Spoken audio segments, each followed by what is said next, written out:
በስመ አብ ወወልድ ወመንፈስ ቅዱስ አሐዱ አምላክ። ጥር 6 በዚህች ቀን የክብር ባለቤት ጌታችን ኢየሱስ ክርስቶስ ወደ ቤተ ግዝረት በመግባት የኦሪትን ሕግ ፈጸመ።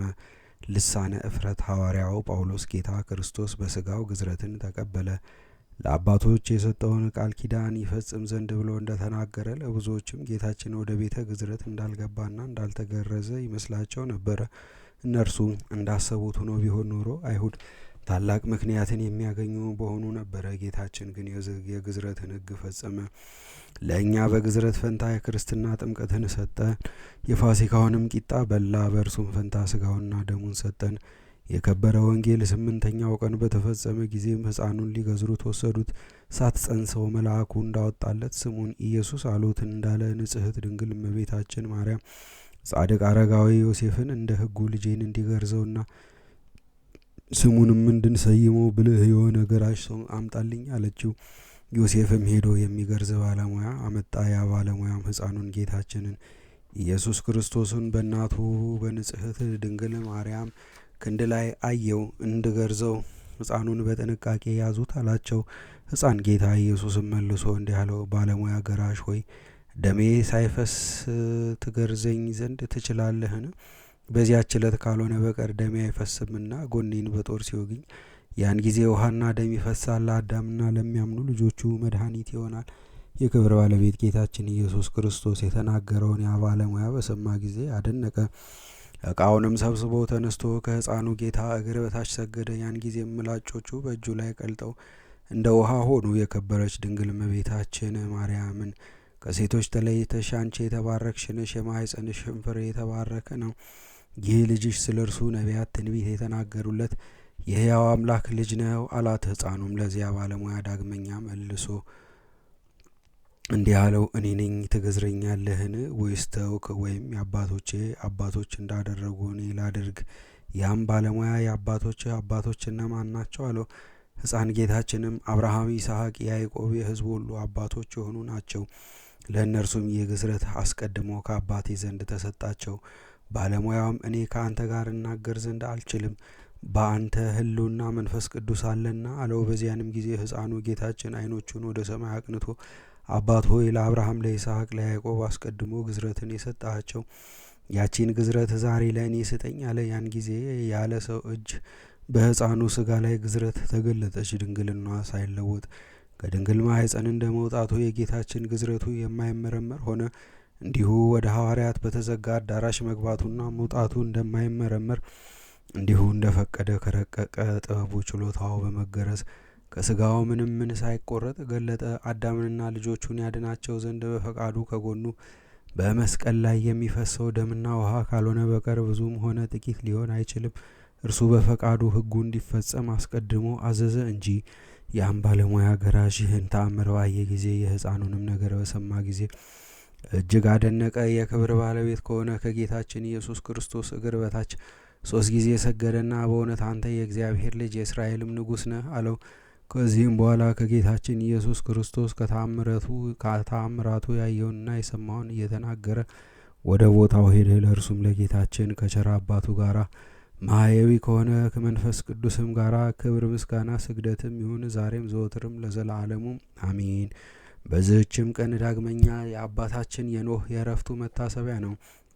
እርሱም ከአባታችን አዳም 10ኛ ትውልድ ነው። እርሱም ከታናሽነቱ ጀምሮ ኃጢአት እንደሚበዛ ክፋትም እንደሚመላ ደጋጎች እንደሚያንሱ ሥጋ የለበሰ ሁሉ በጥፋት ውሃ እንደሚደመሰስ አምላካዊ ምስጢርን የሚያይ ሆነ። ስለዚህም ፊቱ የተቋጠረ ሆኖ ፈጽሞ ያለቅስ ነበረ። 500 ዓመትም ድንግልናውን ጠብቆ በእግዚአብሔር ትእዛዝ ለአባታችን አዳም ሥጋ ሲያገለግል ኖረ። ከዚህም በኋላ ሚስት እንዲያገባ ጌታ አዘዘው። ሥጋ የለበሰ ሁሉ እንደሚደመሰስ ከእርሱ ዘር በቀር የሚተርፍ እንደሌለ ነገረው። የአቡዚር ልጅ የሆነች ሀይከል የምትባል ሴት አገባ። ወደ እርሷም 3 ጊዜ ገባ። ሴምን፣ ካሜን፣ ያፌትን ወለዳቸው። ከዚህም በኋላ እግዚአብሔር ኖህን እንዲህ አለው፣ ከዚህ ከደብር ቅዱስ እንጨቶችን ቁረጥ፣ 4 ማዕዘን አድርገህ ለአንተ መርከብን ስራ፣ ውጯንና ውስጧንም የደሮ ማርና ሙጫ ለቅልቃት አለው። አቆልቋይዋን 300 ወርዷን 50 ቁመቷን 30 ክንድ አድርገህ ስራት አለው። ለዚያችን መርከብ መስኮት አውጣላት። አንዲት ክንድ ስትቀር ለመጨረስም በደረሰች ጊዜ በዚያ የጎን ደጃፍ አውጣላት። የአዳራሽነቷ እርከንን ስራላት። 3 ክፍል አድርገህ ስራት። የመጀመሪያው ክፍል ለአራዊትና ለእንስሳ ይሁን። ሁለተኛው ክፍል ለአእዋፍና ለተንቀሳቃሽ ሁሉ ይሁን። ሶስተኛውም ክፍል ለአንተና ለልጆችህ ከሚስቶቻቸው ጋር ይሁን። ሁለተኛም እንዲህ አለው፣ ከሚመገቧቸው መብሎች ሁሉ አስገባ፣ በአንተ ዘንድ አኑር። ለአንተ ለአውሬዎችም ለእንስሶችም ሁሉ ምግብ ይሆንልሃል። ከዚህም በኋላ ኖህ ርዝመቱ 3 ክንድ ጎኑ 1 ክንድ ተኩል የሆነ የእንጨት ደውል 3 ጊዜ የሚደውልበትን ሰራ። በመጀመሪያ ለስራ እንዲሰበሰቡ፣ ሁለተኛው ለመብል ሲሆን ሶስተኛው ለእረፍት ነው። ከጥፋት ውሃ ስለ መዳን መርከብን ሲሰራ የቃየል ልጆች ኖህን አይተው ዘበቱበት፣ እንዲህም አሉ፣ ይህ ሽማግሌ አብዷል። ውሃዎች ወደ ተራራዎች ራስ ይወጣሉ እንዴት ይለናል? ከዚህም በኋላ ኖህ የአባታችን አዳምን ስጋ ወሰደ። ሴም ወርቁን፣ ካም ከርቤውን፣ ያፌት ዕጣኑን ወስደው ወደ መርከብ አስገቡ። ኖህም ወደ መርከብ ገባ። ሚስቱ፣ ልጆቹና የልጆቹ ሚስቶች ከጥፋት ውሃው ለመዳን ከእርሱ ጋር ገቡ። ከንጹሐን እንስሳትና አእዋፍ ተባዕትና አንስት 7 ንጹሐን ካልሆኑ እንስሳትም 2 ሴትና ወንድ አስገባ። ከዚህም በዚያች ቀን ምንጮች ሁሉ ተነደሉ፣ የሰማይ መስኮት ተከፈተ። በምድር ላይ 40 ቀን 40 ሌሊት ዝናም ሆነ። ውሃውም ሞልቶ መርከቢቱን አንሳፈፋት፣ ምድርንም ለቀቀች። ውሃውም በምድር ላይ እጅግ በዛ፣ ከሰማይ በታች ያሉትን ረጃጅም ተራራዎችን ሸፈነ። ውሃውም በላያቸው ላይ 15 ክንድ ያህል ከፍ ከፍ አለ። ስጋ የለበሰ ሁሉ ከአእዋፍ ከእንስሳ ከምድር አራዊት ሁሉ በምድር የሚኖርና ሰውም ሁሉ ሞተ። ውሃውም በምድር ላይ 150 ቀን አየለ። እግዚአብሔርም ኖህን አሰበው፣ ከእርሱ ጋር በመርከብ ውስጥ ያሉትን እንስሶችን ሁሉ። ነፋስንም በምድር ላይ አመጣ፣ ውሃውም ጎደለ፣ የቀላይ ምንጮች ተደፈኑ፣ የሰማይም መስኮት ተዘጋ፣ ከሰማይ የሚወርደውም ዝናም ቆመ። ውሃውም እያለቀ ከምድር ይሸሽ ጀመረ። ከ150 ቀንም በኋላ ውሃው ጎደለ። መርከቢቱም በሰባተኛው ወር በ12ኛው ቀን በ17ኛውም ሰርቀ ሌሊት በአራራት ተራራ ላይ አረፈች። ውሃው እስከ 10ኛው ወር ድረስ እየጎደለ ይሄድ ነበር። 11 ወርም በሆነ ጊዜ ከወሩ በመጀመሪያው ቀን የተራራዎች ራሶቻቸው ታዩ። ከ40 ቀንም በኋላ ኖህ የሰራውን የመርከቧን መስኮት ከፍቶ ውሃው ከምድር ላይ ጎድሎ እንደሆነ ያይ ዘንድ ቁራን ላከው። ሄደ፣ ግን ውሃው ከምድር እስካለቀ ድረስ አልተመለሰም። ከእርሱም ቀጥሎ ውሃ ከምድር ላይ ጎድሎ እንደሆነ ታይ ዘንድ ርግብን ላካት። እግሯንም የምታሳርፍበት ቦታ አላገኘችም። ወደ እርሱ ወደ መርከብም ተመለሰች። ውሃው በምድር ሁሉ ላይ ነበርና እጁን ዘርግቶ ወደ እርሱ ወደ መርከብ አስገባት። 7 ቀንም ቆይቶ ዳግመኛ ምድርን ታይ ዘንድ ርግብን ላካት። ርግብን በማታ ጊዜ ወደ እርሱ ተመለሰች፣ በአፏም የዘይት ቅጠል ይዛ ነበር። ኖህም ውሃው ከምድር ላይ እንደጎደለ አወቀ። 7 ቀንም ቆይቶ ዳግመኛ ርግብን ላካት። ደግማ ወደ እርሱ አልተመለሰችም። የኖህም ዕድሜ 601 ዓመት በሆነ ጊዜ በመጀመሪያው የወሩ መባቻ ውሃው ከምድር ላይ ተቋረጠ። ኖህም የሰራውን የመርከብ ድፍነት ገለጠ። ጨረቃ ሰርቅ ባደረገችበት በ12ኛው ቀን በሁለተኛው ወር ምድር ደረቀች። እግዚአብሔርም ኖህን አንተ፣ ሚስትህም፣ ልጆችህም፣ የልጆችህ ሚስቶችም ከአንተ ጋር ያለም ሁሉ ከመርከብ ውጡ አለው። ኖህም ወጣ፣ ሚስቱ፣ ልጆቹም፣ የልጆቹም ሚስቶች ከእርሱ ጋር፣ እንስሳቱም ሁሉ ወጡ። ኖህም ለእግዚአብሔር መሰዊያን ሰራ። ከእንስሳት ከአእዋፍ ንጹሕ ከሆነው ሁሉ በመሰዊያው ላይ መስዋዕትን አቀረበ። እግዚአብሔርም መልካም መዓዛን አሸተተ። እግዚአብሔርም እንዲህ አለ፣ ስለ ሰው ክፋት ምድርን ሁለተኛ እንዳላጠፋ ተናገርሁ። በሰዎች ልቡና ክፋት ከሕፃንነታቸው ጀምሮ ሁልጊዜ ጸንቶ ኖሯልና ከዚህ በፊት እንዳደረግሁት ሥጋ የለበሰውን በሕይወት ያለውን ሁሉ ዳግመኛ አላጠፋም። ምድር ጸንታ በምትኖርበት ዘመን ሁሉ ዘር፣ መከር፣ ቅዝቃዜና ሙቀት፣ በጋና ክረምት፣ መዓልትና ሌሊት አይቋረጥም። እግዚአብሔር ኖህንና ልጆቹን ባረካቸው፣ እንዲህም አላቸው፣ ብዙ ተባዙ፣ ምድርንም ምሏት፣ ግዟት፣ ከእናንተ ጋር ኪዳኔን አጸናለሁ።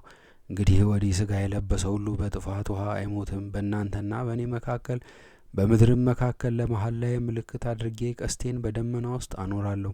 ከጥፋትም በኋላ ኖህ ምድርን ይቆፍራት ያርሳትም ጀመር። የወይን ተክልን ተከለ። ወይን ጠጥቶም ሰክሮ በድንኳን ውስጥ ተራቆተ። የከነዓን አባት ካም የአባታቸውን እርቃን አይቶ ሳቀ። ወደ ውጭ ወጥቶም ለሁለቱ ወንድሞቹ ነገራቸው። ያፌትና ሴም ልብስ ወስደው ሁለቱም በትከሻቸው ላይ አደረጉ። የኋሊት ሄደው የአባታቸውን እርቃን ሸፈኑ፣ ፊታቸውን ወደ ኋላ አዞሩ።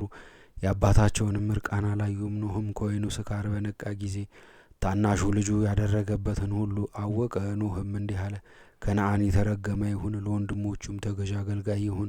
የሴም ፈጣሪ እግዚአብሔርም ይመስገን። እግዚአብሔርም የያፌትን አገር ያስፋ፣ በሴም ቤት የሚደር ከነዓንም አገልጋይ ይሁን።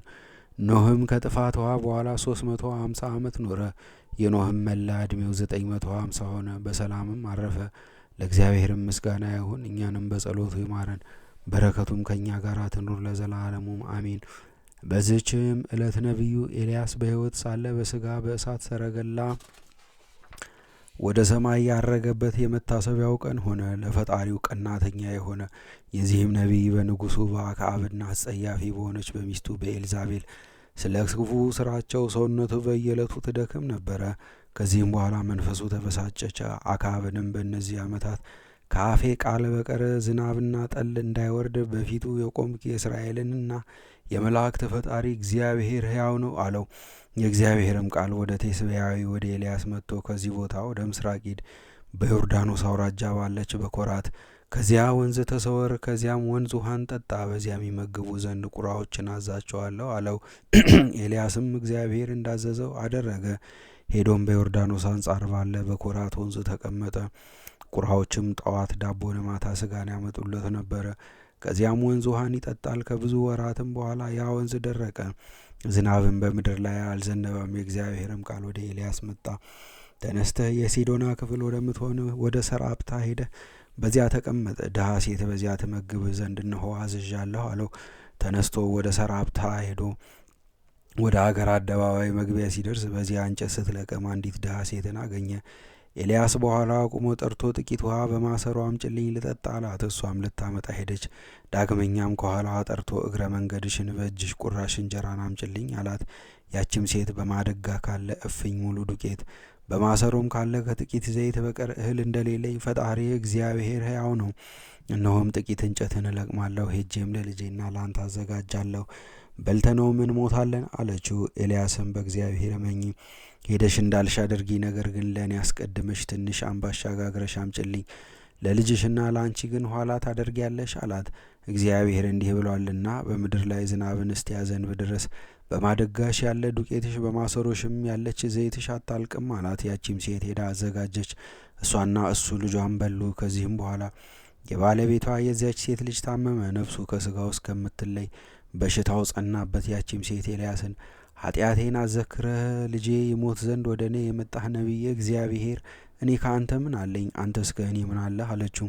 ኤልያስም ያንን ልጅሽን ስጭኝ ብሎ ከእቅፏ ላይ አንስቶ ወሱ ወደሚያድርበት ሰገነት አውጥቶ በአልጋው ላይ አስተኛው። ኤልያስም ወዮልኝ፣ አቤቱ እኔ በዚች ድሃ ሴት ዘንድ አድሬ ያለሁና አንተ ግን ተቆጥተህ ልጇን ገደልክባት። አቤቱ የዚችን ሴት ጩኸቷን ስማት አለ። በዚያም ልጅ ላይ 3 ጊዜ እፍ አለበት። እግዚአብሔርም አቤቱ ፈጣሪ የዚህ ልጅ ነፍሱ ከስጋው ጋር ትዋሃድ ብሎ ለመነው።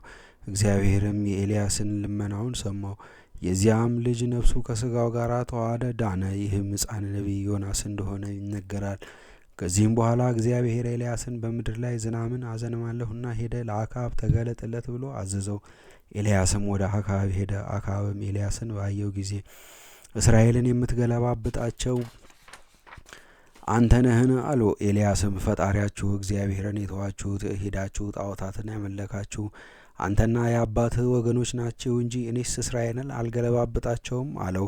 አሁንም ወደ እስራኤል ልከህ ከእኔ ዘንድ ወደ ቀርሜሎስ ተራራ ሰብስባቸው 450 የሚሆኑ ነቢያት ሐሰትን ከኤልዛቤል ማዕድ የሚመገቡ 400 የሚሆኑ በዛፉ መስገጃ የተሾሙ ነቢያት ሐሰትንም ሰብስባቸው አለው። አክዓብም ወደ እስራኤል ሁሉ ልኮ ሁሉንም ወደ ቀርሜሎስ ተራራ ሰበሰባቸው። ኤልያስም ወደ እስራኤል ሁሉ ቀርቦ እግዚአብሔር ፈጣሪ ከሆነ እርሱን አምልኩ፣ ቤል አምላክ ከሆነ እርሱን ተከተሉ፣ እስከ መቼ ድረስ በሁለቱ ስህተቶቻችሁ ትጠራጠራላችሁ? አላቸው። ኤልያስም ሕዝቡን የእግዚአብሔር ነቢይ እኔ ብቻዬን ቀርቻለሁ፣ የጣዖቱ ነቢያት 450 በዛፉም መስገጃ የተሾሙት እነሆ 400 ናቸው። 2 ወይፈኖችንም ይስጡን፣ እነርሳቸውም አንዱን መርጠው አርደው በየብልቱ አወራርደው በእንጨቶቹ ላይ ይከምሩት፣ እሳትን ግን አያንድዱ። እኔም 2ኛውን ወይፈን አርዳለሁ፣ እሳትንም አላነድም። ነርሳቸውም የጣዖቶቻቸውን ስም ይጥሩ፣ እኔም የፈጣሪን የእግዚአብሔርን ስም እጠራለሁ። ከእርሳቸው እሳትን ከሰማይ ያወረደ ፈጣሪ ነው አላቸው። ሕዝቡም መልካም ቃል ተናገርክ ብለው መለሱለት። እነርሱም የመረጡትን በሬ ለአማልክቶቻቸው አስቀድመው መስዋዕትነትን አቀረቡ፣ ግን የተቀበላቸው የለም። ኤልያስም መስዋዕቱን ባቀረበ ጊዜ ከእግዚአብሔር ታዛ እሳት ከሰማይ ወርዳ መስዋዕቱን፣ እንጨቱን፣ በጉድጓዱ ያለ ውሃውንም አቃጠለችው፣ መሬቱንም ላሰችው። ኤልያስም ሕዝቡን እንዲህ አላቸው፣ ጣዖቱን የሚያገለግሉ ነቢያት ሐሰትን ያዟቸው፣ ከእነርሱም የሚያመልጣችሁ አይኑር አላቸው። ሕዝቡም ነቢያት ሐሰትን ያዙ። ኤልያስም ቂሶን ወደሚባል ወንዝ አውርዶ እየወጋ ጣላቸው። ከዚህም በኋላ ዝናብ ዘነበላቸው፣ ደስ ብሏቸው ምስጉን እግዚአብሔርን አመሰገኑት። አክዓብም ለሚስቱ ኤልዛቤል ኤልያስ ያደረገውን ሁሉ አሳፋሪዎች ነቢያቶችንም በጦር ወግቶ እንደገደላቸው ነገራት። ባልኖርባት አንተ ኤልያስ ኑረህባት፣ አንተ ባትኖርባት እኔ ኤልዛቤል ኑሬባት፣ ነገ ይህን ጊዜ ሰውነትህን ከነሳቸው እንዳንዱ ሰውነት ባላደርጋት የያዘችውን ጥላ አማልክቶቼ እንዲህ ጣሉኝ እንዲህ የሚግደሉኝ ብላ ወደ ኤልያስ ላከች። ስለዚህም ኤልያስ እጅግ አዝኖ እንዲህ አለ፣ አቤቱ ነቢያቶችህን ገደሉ፣ መሠዊያዎችህንም አፈረሱ፣ እኔም ብቻዬን ቀርቻለሁ። ነፍሴንም ሊገድሏት ይሻቷል። እግዚአብሔርም ለጣዖት ያልሰገዱ ለእኔ 7,000 ሰዎችን አስቀርቻለሁና አትፍራ፣ ያንተንም ነፍስ ማንም ሊወስዳት የሚችል የለም። ነገር ግን በሥጋ ሕያው እንደሆንክ ወደ ሰማይ አወጣሃለሁ አለው። አክዓብም ከሞተ በኋላ የሞዓብ ሰዎች አመፁ። አካዝያስም ታሞ በሰማርያ ባለ እልፍኙ ተኛ። ከዚች በሽታዬ እድን እሞትም እንደሆነ ወደ አቃሮን ጣዖት ወደ ዝንቡ ካህን ሄዳችሁ ጠይቁልኝ ብሎ መልእክተኞችን ላከ። እነርሱም ሊጠይቁለት ሄዱ። ነቢዩ ኤልያስም መልእክተኞቹን በዚህ ደዌ እንደምትሞቱ እወቅ ብላችሁ ለንጉሳችሁ ንገሩት አላቸው። ንጉሱም ኤልያስ እንደሆነ አውቆ ይጠሩት ዘንድ ከ50 ወታደሮች ጋር የ50 አለቃውን ላከ። ሄደውም በተራራው ራስ ተቀምጦ አገኙት። አለቃውም ነቢየ እግዚአብሔር ሆይ ንጉሥ ይጠራሃል፣ ፈጥነህ ውረድና አለው። ኤልያስም የእግዚአብሔር ነቢይ ከሆንኩ እሳት ከሰማይ ወርዳ አንተንና ወገኖችህን ታቃጥላችሁ አለው። እሳትም ወርዳ እርሱንና 50ውን ወታደሮች አቃጠለቻቸው። ንጉሱም ዳግመኛ ከአለቃቸው ጋር 50 ሰዎችን ወደ እርሱ ላከ። አለቃቸውም የእግዚአብሔር ነቢይ ንጉሥ ይጠራሃል፣ ፈጥነህ ውረድ አለው። ኤልያስም እኔ የእግዚአብሔር ነቢይ ከሆንኩ እሳት ከሰማይ ወርዳ ታቃጥልህ፣ ከአንተ ጋር ያሉትን 50ውንም አለው። እሳትም ከሰማይ ወርዳ አቃጠለቻቸው። ከዚህም በኋላ ንጉሡ 3ኛ የ50 አለቃ ላከ። እርሱ ግን ወደ ነቢዩ ኤልያስ በትሕትና መጥቶ ሰገደለት። የእግዚአብሔር ነቢይ ሆይ ተገዛሁልህ፣ ሰውነቴ በፊትህ ትክበር፣ የእነዚህም የባሮች ሰውነት ትክበር አለው። ኤልያስም ተነስቶ ወረደ፣ ከእሳቸውም ጋር ወደ ንጉሡ ሄደ። ንጉሡንም እንዲህ ብሎ ተናገረው፣ እግዚአብሔር እንዲህ አለ፣ ቃልን ከጣዖት ትጠይቅ ዘንድ የእስራኤል ፈጣሪ የለምን? ወደ አቃሮን ጣዖት ወደ ዝንቡ ካህን እንዴት ላከ? ነገሩ እንዲህ አይደለም፣ በዚያ ሞትን ትሞታለህ እንጂ ከተኛበት መኝታ አትነሳም አለው። ወዲያውኑም ሞተ። ከዚህም በኋላ እግዚአብሔር ኤልያስን ወደ ሰማይ በሚያወጣበት ጊዜ ኤልሳዕና ኤልያስ ከገልገላ ተነስተው ሄደው ወደ ዮርዳኖስ ደረሱ። ኤልያስም መጠምጠሚያውን አውርዶ ጠቅሎ የዮርዳኖስን ውሃ መታበት። ውሃውም ተከፍሎ ወዲያና ወዲህ ቆመ። ሁለቱም ሁሉ በደረቅ ተሻገሩ። ወጥተውም በምድረ በዳ ቆሙ። ኤልያስ ኤልሳዕን ከአንተ ተለይቼ ወደ ሰማይ ሳልወጣ አደርግልህ ዘንድ የምትሻውን ለምነኝ አለው። ኤልሳዕም ኤልያስን በአንተ ያደረ ሀብተ መንፈስ ቅዱስ እጥፍ ሆኖ ይደርብኝ አለው። ኤልያስም ኤልሳዕን ድንቅ ነገር ለመንከኝ፣ ነገር ግን ከአንተ ተለይቼ ወደ ሰማይ ሳረግ ብታየኝ ይሁንልህ፣ ባታየኝ ግን አይሆንልህም አለው። በዚያንም ጊዜ የእሳት ሰረገላና የእሳት ፈረስ መጣ፣ ወደ መካከላቸውም ገብቶ አራራቃቸው። ኤልያስም እንደዚህ በንውጽውጽታና በጥቅል ነፋስ ወደ ሰማይ አረገ። ኤልሳዕም አይቶ የእስራኤል ኃይላቸውና ጽናታቸው አባ አባ ብሎ ጮኸ። ከዚህ በኋላ ዳግመኛ አላየውም። ልብሶቹንም ለሁለት አድርጎ ከፈላቸው። ኤልያስም ለኤልሳዕ መጠምጠሚያውን ጣለለት፣ በኤልሳዕም ራስ ላይ ወረደ። የኤልያስም ሀብተ መንፈስ ቅዱስ በኤልሳዕ ላይ እጥፍ ሆኖ አደረ። ኤልያስም የሰራውን ተአምራት ኤልሳዕ እጥፍ አድርጎ ሰራ። ይህም ኤልያስ በኋላ ዘመን ከሄኖክ ጋር ይመጣ ዘንድ አለው። ሐሳዊ መሲሕንም ይቃወሙታል፣ እርሱም ይገድላቸዋል። በድናቸውም በአደባባይ ተጥሎ 3 መዓልት 3 ሌሊት ይቆያል። ከዚህም በኋላ ይነሳሉ፣ የሙታን ትንሣኤም ይሆናል። ይህም ኤልያስ እውነተኛ ነቢይ አስቀድሞ የነበረ በኋላም የሚገለጽ ነው። በብሉይ ዘመንም ኑሮ በበረሃ ውስጥ ነበረ። ለእግዚአብሔርም ምስጋና ይሁን፣ እኛንም በዚህ ነቢይ ኤልያስ ጸሎት ይማረን፣ በረከቱም ከእኛ ጋር ትኑር ለዘላለሙም አሜን። በዚህችም ዕለት የከበረ አባት የእስክንድርያ ሀገር ሊቀ ጳጳሳት አባ ወርኪያኖስ አረፈ። እርሱም ለአባቶች ሊቃነ ጳጳሳት 8ኛ ነው። ይህም አባት የክብር ባለቤት ጌታችን ክርስቶስ ካረገ በኋላ በ100 ዓመት ከኢየሩሳሌም ጥፋት በኋላ በ30 ዓመት ሊቀ ጵጵስና ተሾመ። ሕዝቡንም እያስተማረና በቀናች ሃይማኖት እያጸና 9 ዓመት ኖረ። ብዙዎች አረማውያንና ከሃዲያንን እግዚአብሔርን ወደ ማወቅ መለሳቸው። የክርስትና ጥምቀትንም አጠመቃቸው። በወንጌል ትምህርትም ልቡናቸውን ብሩህ አደረገ። መልካም ጉዞንም በመጓዝ እግዚአብሔርን አገልግሎ በሰላም በፍቅር አንድነት አረፈ። በረከቱም ከእኛ ጋር ትኑር፣ ለእግዚአብሔር ምስጋና ይሁን አሜን። በዚህችም ዕለት የከበረና ታላቅ የሆነ አባት የቂሳርያ ኤጲስቆጶስ ባስልዮስ አረፈ። የዚህም ቅዱስ የአባቱ ስም ኤስድሮስ ይባላል። እርሱም ከአንጾኪያ ሀገር ሰዎች ንጹሕና ቅዱስ የሆነ ቄስ ነው። 5 ልጆችንም ወልዷል። እነርሱም ባስልዮስ፣ ጎርጎሪዮስ፣ ጴጥሮስ፣ ኬሪዮን፣ መክሪዮን ናቸው። ሁሉም ከፍጹማንነት የደረሱ ቅዱሳን ናቸው። በዚህ በከበረ ባስልዮስ ላይ መንፈስ ቅዱስ መልቶበት በሁሉ ዘንድ የታወቀች ቅዳሴውን ደረሰ። እግዚአብሔርም በእጆቹ ብዙዎች ድንቆች ተአምራቶችን አደረገ። በገድሉ መጽሐፍ እንደተጻፈ ከእርሳቸውም 7ቱ እሊህ ናቸው። አንደኛው የስብስጥያ ኤጲስቆጶስ የወንድሙ የጴጥሮስ ዜና ነው። እርሱ አንዲት ሚስት እንደነበረችው ሕዝቡም ስለዚህ ነገር እንዳሙት ወሬውም ወደ ቅዱስ ባስልዮስ በደረሰ ጊዜ ከሚስቱ ጋር ያለውን ምስጢሩንና ገድሉን እነርሱ ንጹሐን ደናግል እንደሆኑ ለሕዝቡ ገለጠላቸው። የእግዚአብሔር መልአክም በክንፎቹ ሲጋረዳቸው እንዳየ አስረዳቸው። በዚያንም ጊዜ በቅዱስ ጴጥሮስ ላይና በከበረች ሚስቱ ላይ የእግዚአብሔር መልአክ ክንፎቹን ሲጋርድ ሕዝቡ አዩ፣ እጅግም አደነቁ። የክብር ባለቤት ጌታችንን ኢየሱስ ክርስቶስንም አመሰገኑት። በደላቸውንም ይቅር ይላቸው ዘንድ ከእግሩ በታች ወድቀው ቅዱስ ጴጥሮስን ለመኑት። ሁለተኛው ተአምር ሃይማኖት ለዋጮች መናፍቃን በግፍ ስለወሰዷት ቤተ ክርስቲያን በሯን መክፈት እንዳልተቻላቸው ቅዱስ ባስልዮስ በጸሎቱ ዘግቷታልና። ከዚህም በኋላ ሃይማኖታቸው ለቀና ምእመናን ተከፍታላቸው ገቡ። 3ኛ የቅዱስ ኤፍሬም ዜና ነው። ከምድር እስከ ሰማይ የሚደርስ የብርሃን ምሰሶ ባየ ጊዜ ይህ የቂሳርያ ሊቀ ጳጳሳት ባስልዮስ ነው የሚል ቃልን ሰማ። ቅዱስ ኤፍሬምም ወደ ቂሳርያ በደረሰ ጊዜ የቅዱስ ባስልዮስን ደግነቱንና ትሩፋቱን አየ። ከእርሱም ዲቁና ደግሞ ቅስና ተሾመ። በቅዱስ ኤፍሬም ላይም ቅዱስ ባስልዮስ ጸልዮ በዮናኒ ቋንቋ እንዲናገር አደረገው። 4ኛ ተአምር ስለ ስራው ሁሉ የሚቆጥር ጠንቋይ ከቶ ባቆጣጠሩ የማይሳሳት ቅዱስ ባስልዮስም በታመመ ጊዜ የሚሞትበትን ጊዜ አውቆ ይህን ጠንቋይ ጠርቶ መቼ እሞታለሁ አለው። ጠንቋዩም ማታ ነፍስ ከስጋ ትለያለች አለው። የከበረ ባስልዮስም እስከ ጠዋት ካልሞትክ ክርስቲያን ትሆናለህን አለው። ጠንቋዩም አዎን አለ። የከበረ ባስልዮስም የክብረ ባለቤት ጌታችንን ኢየሱስ ክርስቶስን ለመነውና በዕድሜው ላይ 3 ቀኖች ጨመረለት። ያም ጠንቋይ አመነ። ከቤተሰቦቹ ሁሉ ጋር ተጠምቆ ክርስቲያን ሆነ። 5ኛ ተአምር ክርስትናውን ክዶ ክደቱንም ጽፎ ለሰይጣን ስለሰጠ ባሪያ ዜና ነው።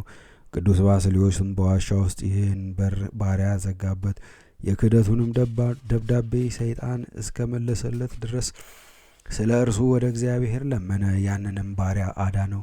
6ኛ ተአምር ድንግል ስለሆነ ቄስ ዜና። እርሱም ሚስቱም ከእነርሳቸውም በቁስል ደዌ የታመመ አለ። የከበረ ባስልዮስም እንዳወቀባቸው በዚያችም ሌሊት ከታመመው ዘንድ እንደተኛ ስለ እርሱም እግዚአብሔርን እንደለመነውና ከደዌው እንዳዳነው። 7ኛ ተአምር ስለ አንዲት የከበረች ሴት ዜና። እርሷም ኃጢአቷን ሁሉ ጽፋ በክርታስ አሽጋ ኃጢአቷ ሁሉ እስከሚደመሰስ እንዲጸልይላት ቅዱስ ባስልዮስን ለመነችው። ከአንዲት በደል በቀር ኃጢአቶቿ ሁሉ እስከተደመሰሱ ድረስ ጸልይላት። ወደ ቅዱስ ኤፍሬምም እንድትሄድ አዘዛት። ቅዱስ ኤፍሬምም ወደ ቅዱስ ባስልዮስ ሳይሞት ፈጥነሽ ተመለሽ፣ የካህናት ሁሉ አለቃ ስለሆነ የሚደመስስልሽ እርሱ ነውና ብሎ ነገራት። በተመለሰችም ጊዜ ሙቶ በአልጋ ተሸክመው ወደሚቀብሩበት ሲወስዱት አገኘችው። መሪር ልቅሶም አልቅሳ ያን ክርታስ ከአስከሬኑ ላይ ጣለችው። በደሏም ተደመሰሰላት። ሕዝቡም ሁሉ ይህን ድንቅ ስራ አይተው እጅግ አደነቁ። ለሚፈሩት ይህን ታላቅ ጸጋ የሚሰጥ እግዚአብሔርን አመሰገኑት። ይህ የከበረ ባስልዮስ በዚህ መጽሐፍ ውስጥ ከጻፍነው ሌላ ብዙዎች ድንቆች ተአምራቶችን አድርጓል። ብዙዎችን ተግሳጾችንና ድርሳናትን ለመነኮሳትም ትምህርቶችን ደርሷል። ከብሉይና ከአዲስም አምላካውያን የሆኑ ብዙ መጻሕፍቶችን ተርጉሟል። ስርዓቶችንም ሰራ። እነርሱም በሁሉ ቦታ ይገኛሉ። ከዚህም በኋላ በሰላም አርፎ በክብር በብዙ ምስጋና ቀበሩት። ለእግዚአብሔር ምስጋና ይሁን። እኛንም በዚህ አባት ጸሎት ይማረን፣ በረከቱም ከእኛ ጋር ትኑር ለዘላለሙ አሜን። በዚህችም ቀን በበረሃ 60 ዘመናት የኖረ አባ ሙሴ አረፈ። እርሱም የቅዱሳንን ልቡና ከማየቱ የተነሳ አደነቀ። ፊቱም ተለውጦ እንደ እሳት ፍም ሆነ። በረከቱም ከኛ ጋር ትሁን። ለእግዚአብሔርም ምስጋና ይሁን ለዘላለሙ አሜን።